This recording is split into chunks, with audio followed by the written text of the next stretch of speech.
We all love a good story.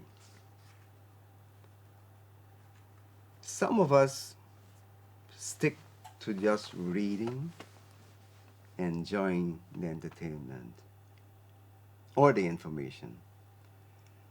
Some of us write stories, and some of us publish stories. Welcome to Oral Tradition and another adventure in Guyanese literature. And let's welcome also Ken Puddicombe, all the way from Canada. Welcome, Ken. Thank you. Who has won the Guyana Prize 2022 for his book Down Independence Boulevard and Other Stories. This is not his first book, but congratulations, Ken. Thank you. Thank you. Congratulations. I started by saying we read, we write, we publish. You do all three. A remarkable task. Thank you. You write stories, you read stories. We'll talk about your reading habits later.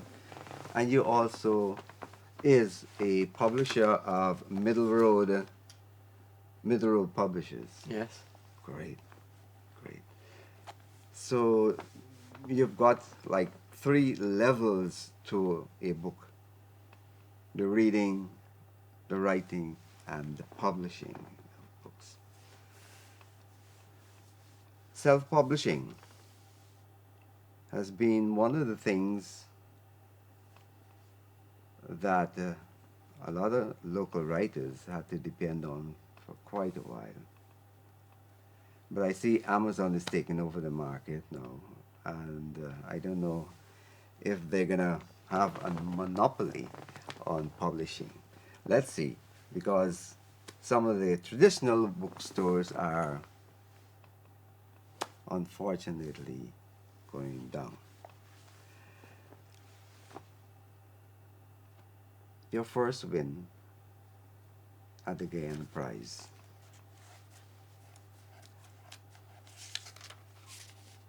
Your feelings. How did you feel on being one, nominated, and two, when you were declared the winner of the best book of fiction?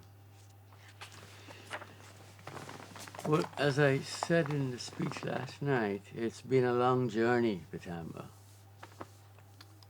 It's been exhilarating winning, of course, but it's been quite a long journey. I have been writing for many years, even before I retired. And this has been my real first successful book. I've had stories published in journals, but in terms of a collection, it's the very first story, very first book. So it's been an exhilarating journey getting here and attending the program. I've enjoyed it so far. Yeah. Your book. Let's talk about your book for a little while. It's not your first book because you've got two novels, Yes. Racing with the Rain and Junta. Yeah. All right. But let's talk about this here. Okay. It's the cover looks bright, but it's kind of dark book. It opens with Black Friday. It opens with stories about the Wismore massacre, people leaving. And it closes with "You can never go home." So there's a progression here: internal migration and external migration, and the return. Tell us about this collection. They are linked stories. Tell us about this collection. Was it was it character driven? Because there's some characters inside this book, some memorable characters that you created. For instance, Jack, the high car driver, and a few others that leaves an impression, things that we can relate to. Talk about your book of stories. I think you've hit it there. It was meant to be character driven and to follow the progression or retrogression, if you want to call it, the movement of people, the dislocation Yes, yes.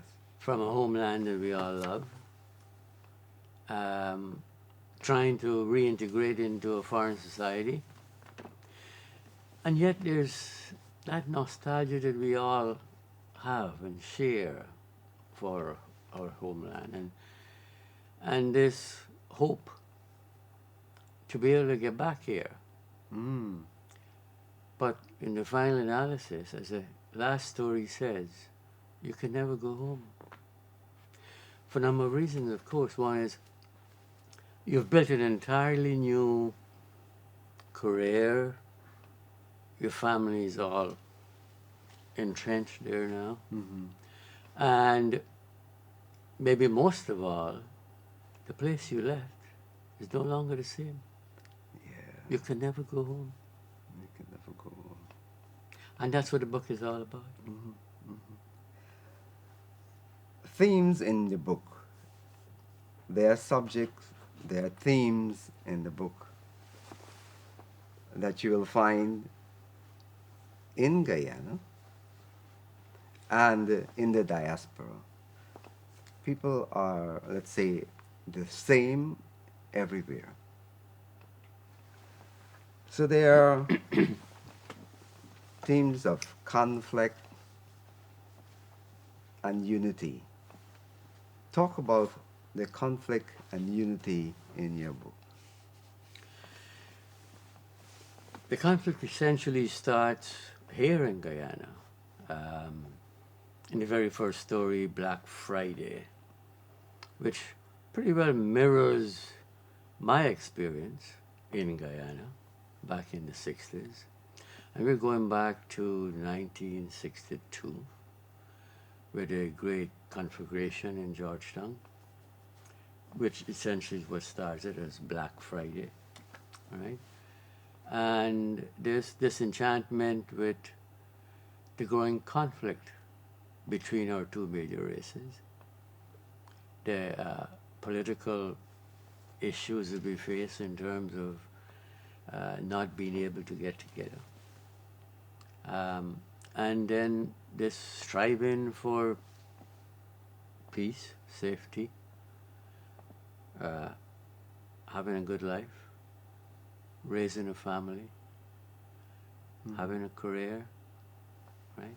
Those are all essential themes, and it's something we all strive for. Would this mean that you had to look for those things somewhere else? Yes, I think that's the whole idea in the dislocation from Guyana to. I mean, think about it. Up to a few years ago, there was more than 500,000 Guyanese living abroad, Yeah. which is a tremendous. Number is. Yeah. Think about it. That's like half the population just picked up, and you're talking essentially about the intelligentsia, the business people, right? Just picked up and left. Now, why do people do that? Peace, right? Better life, raise your family, right? Now that we talked about those themes and subject, let's go directly to the book. Well, we'll go to the very last piece, which pretty well encapsulates everything, most everything, I think. Number 16, You Can Never Go Home. Mm-hmm. And it's about Muni, who has lived here in Guyana. He was a strong advocate of, he had great nationalistic feelings about Guyana. Mm-hmm. And at the very start of the book, he's the one who refused to leave. His wife left, and his 2 children.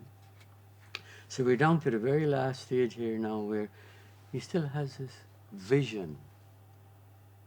Guyana is my home. I want to go back. I like to go back. Right? And that's how it starts out here. Should I read a few Yes, excerpts? thank you. Yeah. The table had been set, the wine poured, the turkey carved. Yeah. We know right away where he is. This is not happening in Guyana, is it? The 4 of them were seated around the table, and Cassandra hoped they would have a peaceful dinner. Conflict Yes. for a change. All right. Money reached over for a platter with a turkey and paused before he filled his plate. The nostalgia is coming in. Of course, he said. Back in Guyana, we'd be having ham instead of turkey.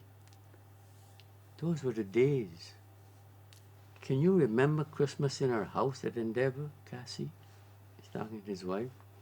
And Cassie glanced at Merv, their oldest son, and was sure she detected a sigh that implied, uh-oh, there it comes again.